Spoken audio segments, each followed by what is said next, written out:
Yeshua HaTikva, HaMashiach Hu Melech. Como en todas las historias, tenemos un protagonista, un antagonista y el repertorio.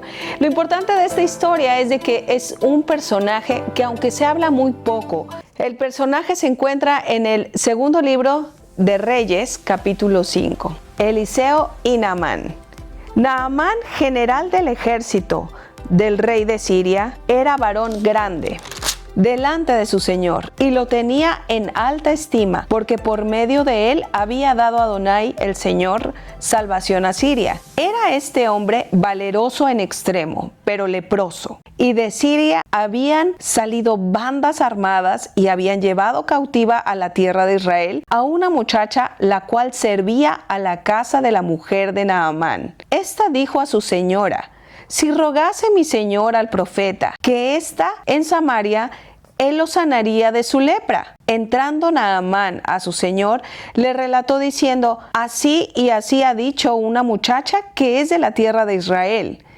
Y le dijo el rey de Siria: anda, ve, y yo enviaré cartas al rey de Israel. Salió pues él llevando consigo 10 talentos de plata y 6,000 piezas de oro y 10 mudas de vestidos. Tomó también cartas para el rey de Israel que decían así: cuando lleguen a ti estas cartas, sabe por ellas que yo envío a ti a mi siervo Naamán, para que éste lo sanes de su lepra. Luego de que el rey de Israel leyó las cartas, rasgó sus vestidos y dijo: ¿soy yo Dios que maté y dé vida, para que éste envíe a mí a que sane un hombre de su lepra? Considerad esto ahora y ved cómo busca ocasión contra mí. Cuando Eliseo, el varón de Dios, oyó que el rey de Israel había rasgado sus vestidos, envió a decir al rey: ¿por qué has rasgado tus vestidos? Venga ahora a mí y sabrá que hay profeta en Israel. Y vino Naamán con sus caballos y su carro y se paró a las puertas de la casa de Eliseo. Entonces Eliseo le envió un mensajero diciendo: ve y lávate 7 veces en el Jordán, y tu carne se te será restaurada y serás limpio. Y Naamán se fue enojado, diciendo: he aquí, yo decía para mí, saldrá él luego, y estando en pie, invocará el nombre de su Dios, el Señor, y alzará su mano y tocará el lugar y sanará la lepra. Habana y Fartar, ríos de Damasco, ¿no son mejores que todas estas aguas de Israel? Si me lavare en ellos, ¿no seré también limpio? Y se volvió y se fue enojado. Hasta aquí en esta parte. ¿Qué es lo que sucede con Naamán? Primero les dije que teníamos un protagonista, un antagonista y también tenemos reparto. La situación que vemos aquí es Naamán primero. Naamán es un personaje importante dentro del gobierno. A estas alturas estaríamos hablando de una persona llena de talentos, que ha ganado batallas, es una persona con cualidades, varón. ¿Quién no quisiera casarse con un hombre como él? Fuerte, de temperamento, de autoridad. Él es un personaje clásico que cualquier mujer diría sí. Una persona que ya ocupa un lugar en el gobierno importante como mano derecha del presidente, por decirlo en días de ahora. Es una persona que sabe dominarse, pero dice la Escritura que tiene lepra. Entonces, esto me está diciendo mucho, porque se supone que la lepra, quien poseía la lepra en aquellos tiempos, no podía estar cerca de las demás personas en su entorno, porque la lepra era una enfermedad sumamente contagiosa y se consideraban impuras las personas que poseían la lepra. Por ser llagas que se les reflejaban y se les manifestaban en el cuerpo, ellos tenían que aislarse para que, estando aislados de las personas, no pudiera nadie correr el riesgo de contaminarse. La lepra era una de las enfermedades más altas y graves, entonces se consideraban impuros, inmundos, no solo impuros, inmundos.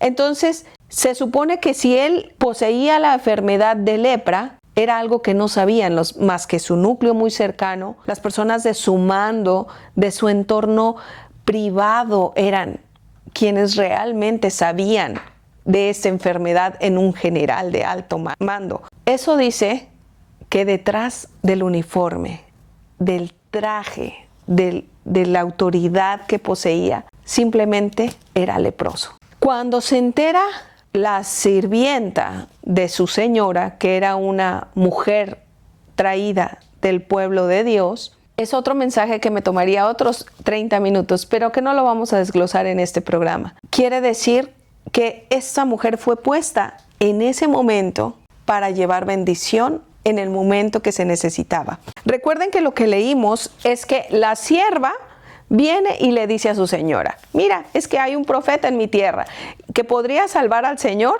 de su lepra. La esposa viene, se lo comenta a su esposo y su esposo le dice al rey. Y el rey le dice: vas a ir para que te reciban. Y les dije que había un protagonista y un antagonista. El rey de Israel lo recibe y le dice: ¿pero quién? O sea, él lo toma en una forma de me quieres provocar.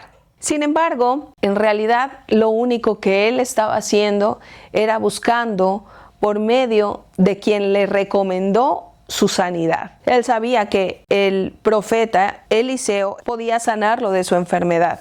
Y como no era algo que era del dominio público, sino que era algo solamente en su entorno privado, él hizo lo que le dijeron. Tomó el último recurso de esperanza que él tenía para sanar su lepra. Pero pasa lo siguiente: cuando él llega, el profeta ni siquiera lo recibe. Entonces, ¿qué pasa por la mente de Naamán, el jefe de comandantes, el general? ¿Cómo no me va a recibir? O sea, si yo soy quien digo ser y ya el rey me trae con cartas delante del otro rey, o sea, no necesito recomendación, simplemente me tiene que recibir y me tiene que sanar como lo tiene que hacer.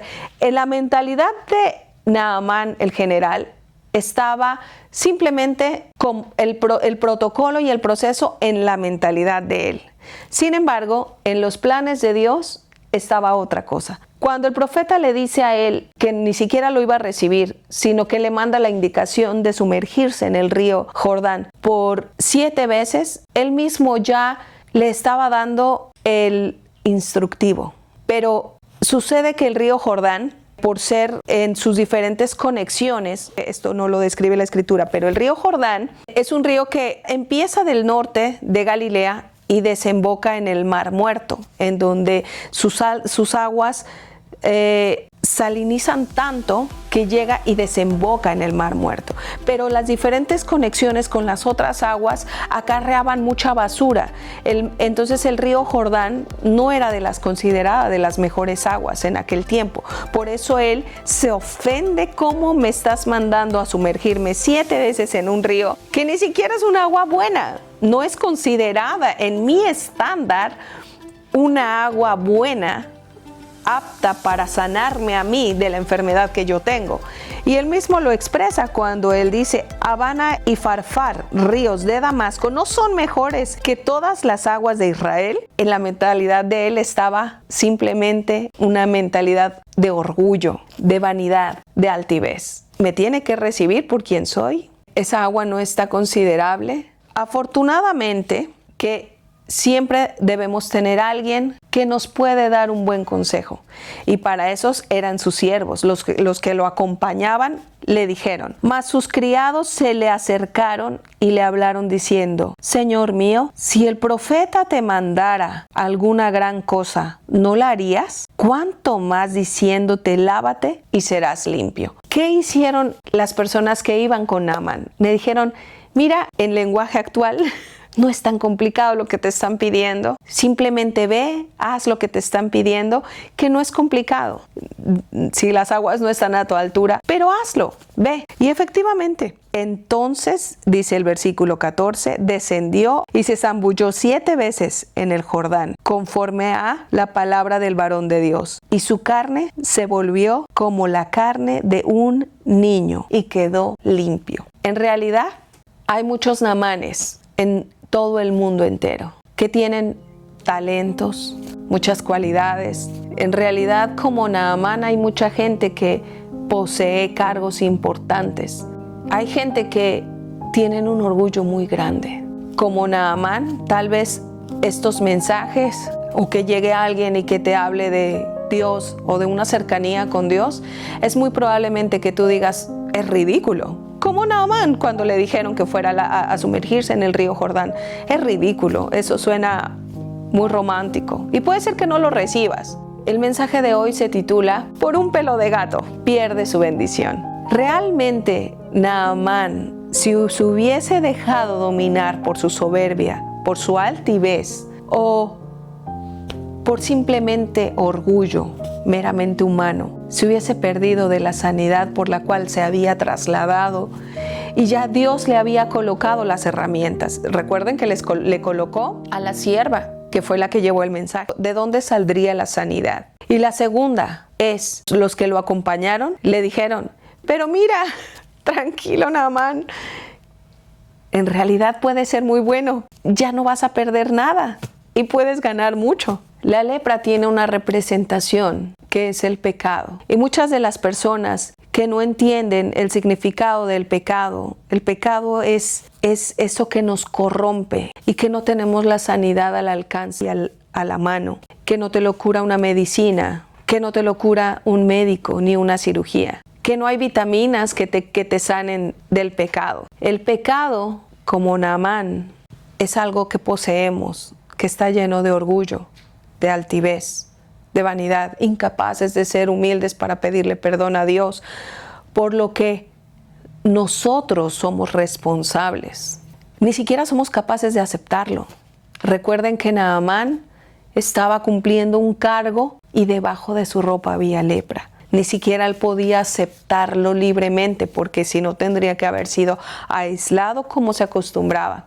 La lepra, el pecado, el orgullo, la altivez, no nos van a permitir llegar por lo menos delante de Dios y pedirle perdón, porque somos demasiado grandes en orgullo para poderlo hacer. Sin embargo, hay una cosa que, aunque te parezca ridícula, te puede dar la sanidad, que es ponerte delante de Dios y poderle pedir perdón por todo lo que has hecho mal. Dice en un pasaje bíblico que el Señor nunca echa un corazón contrito y humillado, nunca lo echa fuera. ¿Por qué? Porque el Señor siempre tiene el perdón. Y aunque te parezca ridículo, puedes decir, esto no es para mí. Simplemente suena bonito, pero esto no es para mí. Recuerdo que hace tiempo estaba conversando con una persona que yo conocía de mucho tiempo y él era ateo. Y recuerdo que él decía que Dios no existe.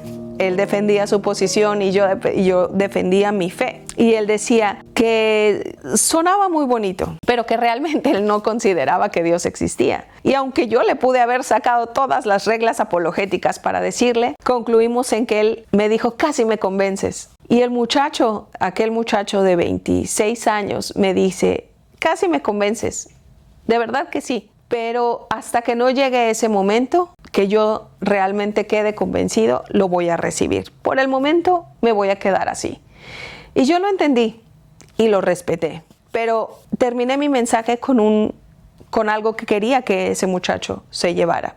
Y le dije, mira, sea que tú ahorita no lo recibas o no, te voy a decir una cosa sencilla que quiero que guardes para ti. Y es, Dios no te necesita a ti, ni me necesita a mí. Contigo o sin ti, quiero que sepas que Dios seguirá siendo Dios. Dios seguirá siendo Dios. Contigo o sin ti, conmigo o sin mí, Él sigue siendo Dios. Él no nos necesita para Él ser quien es. Pero nosotros sí lo necesitamos a Él para vivir, para ser limpios, para prosperar, para tener sanidad. Necesitamos que Él sea Dios para sanarnos de la lepra, del pecado que no tiene cura y que el pecado solamente puede ser curado con la sangre de Cristo en la cruz del Calvario. En este tiempo que fue grabado, que está siendo grabado este programa, recién pasamos los tiempos de Pascua, que en la palabra hebrea es Pesaj, en donde muchas iglesias alrededor del mundo están haciendo sus vía crucis, están haciendo la representación de lo que hizo el Señor en la cruz. Pero en realidad tiene un significado sumamente profundo, más que entenderlo aquí. Hay que entenderlo aquí. que la llave que nos abre las puertas del cielo y lo que nos restaura para perdón de nuestros pecados en realidad está en la sangre, en la persona de Cristo, en la obra y en la persona de Cristo. Usted me puede decir a mí, no estoy a tiempo de recibirlo, y está bien, Él sigue siendo Dios. Por un pelo de gato, Naamán hubiese perdido la bendición de ser sano. Simplemente si él no se hubiese sumergido las 7 veces que le había dicho el hombre de Dios.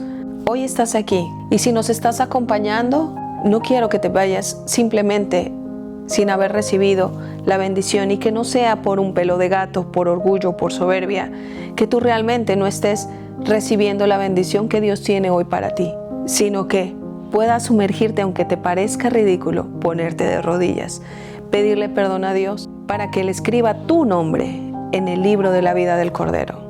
Que seas perdonado y que te asegures de que tu piel, dice la Escritura, salió como la de un niño.